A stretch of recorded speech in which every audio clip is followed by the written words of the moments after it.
Good morning, students. I hope you are well at your side. Today we will continue our chapter number 5 of Physical Geography, class 11, Natural Vegetation. In this chapter, our today's topic is social forestry and farm forestry. So, social forestry means the management and protection of forest, afforestation on barren land with an purpose of helping in the environment, social and rural development. तो social forestry means management and protection of forest, management and protection of forest.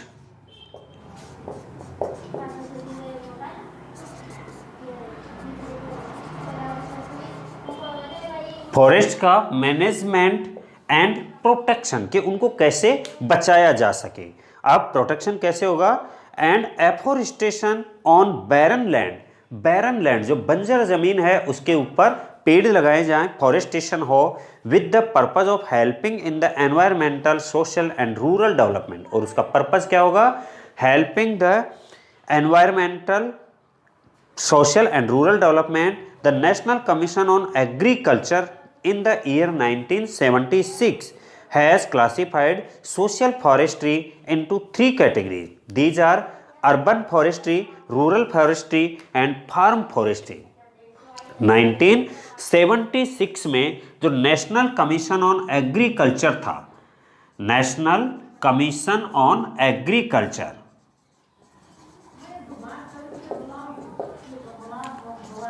इस commission ने जो forest थे,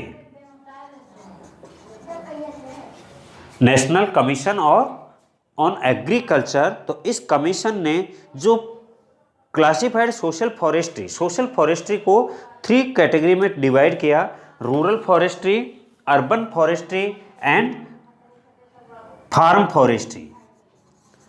rural, urban and farm forestry, ये तीन category उन्होंने social जो forestry थी उस सोशल फॉरेस्ट्री को तीन कैटेगरी में क्लासिफाइड किया।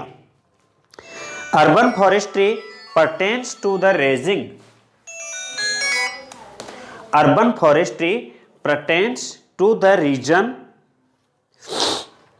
Rising and management of trees on public and privately owned land in and around urban centres. इसका पर्पस क्या था कि प्राइवेटली या इंडिविजुअली या पब्लिक किसी भी स्तर पर जो लैंड है उस लैंड पर अर्बन एरियाज के चारों तरफ ट्रीज जो हैं वो ग्रो करना, such as green belt, parks, road side avenues, industrial and commercial green belt etcetera. Rural forestry lays emphasis on promotion of agroforestry and community forestry। तो रूरल फॉरेस्ट्री का काम था एग्रो फॉरेस्ट्री और community forestry है उसकी तरफ ज़्यादा ध्यान देना। Rural forestry lays emphasis on promotion of agroforestry and community forestry. Agroforestry is the raising of trees and agricultural crops on the same land inclusive of the waste patches. It combines forestry with agriculture, thus altering the simultaneous production of food, fodder and fuel, timber and fruits. Community forestry involves the raising of trees on public or community land such as canal bank, strips along railway lines and aims at schools etc. तो community जो forestry है उसमें पूरी society को ध्यान में रखते हुए फॉरेस्ट्री की जाती है। फार्म फॉरेस्ट्री में एग्रीकल्चर फॉरेस्ट्री और गार्डनिंग फॉरेस्ट्री आती है। Community forestry programme aims at providing benefits to the community as a whole. तो कम्युनिटी प्रोग्राम जो होते हैं वो for the benefits of the whole society, whole community. Community forestry provides a means under which the people of landless classes can associate themselves in tree raising and thus get those benefits which otherwise are restricted or landowners. Farm forestry.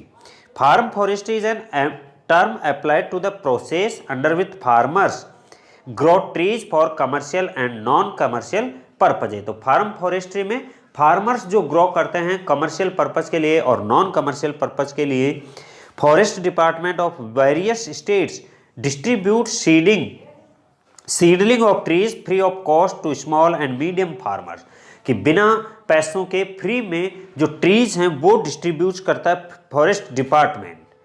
Several lands such as the margins of agricultural fields, grassland and pastures, land around home and cow sheds may be used for raising trees under non-commercial farm industry। जहाँ भी खाली जगह बचती है, चाहे वो काऊ farms हों, चाहे outside of the rural areas हो, विलेज एरियाज हो, वहाँ पर जो फॉरेस्ट ट्रीज लगाना है that is called the farm forestry. Wild life, तो we would have visited a zoo and may have any animals and birds in captivity, कि अगर हम कभी जू में जाएं तो वहाँ पर हम बर्ड सेंचुरी या जू में जाएंगे तो बर्ड सेंचुरी में different species of birds and in zoo different species of animals are seen there. Wild life of India is a great natural heritage. It is estimated that about 4-5% of all non-plant and animal species on the earth are found in India। तो पूरी अर्थ पर जितने plant species और animal species हैं उनका 4-5% जो part है वो इंडिया में है। It means India has a large variety of flora and fauna. The main reason for this remarkable diversity of life forms is the great diversity of the ecosystem, और इसकी वजह है यहाँ जो great diversity of ecosystem which this country has preserved and supported through the ages। Over the years their habitat has been disturbed by human activities and as a result their numbers have dwindled significantly, कि जैसे जैसे forest area जो हैं उनका natural habitat कम होता गया वैसे वैसे एनिमल स्पीसीज भी कम होती गई। There are certain species that are the brink of extinction. Some of the important reason of the declining of wild life, कि ये वाइल्ड लाइफ जो है वन्य जीव है इंडिया में कम होते जा रहे हैं, डिक्लाइनिंग ऑफ नंबर्स होता जा रहा है। What are the reasons for responsible for these? First is industrial and technological advancement brought about a rapid increase in the exploitation of forest resources। तो जितना इंडस्ट्रियल और टेक्नोलॉजिकल एडवांसमेंट आया, जितनी technology आई उतना ही जो फॉरेस्ट रिसोर्सेज हैं उनको exploitation ज़्यादा किया जाने लगा। Second, more and more lands were cleared for agriculture. Agriculture use के लिए लैंड ज़्यादा यूज होने लगी। Human settlement, roads, mining, reservoirs, etc.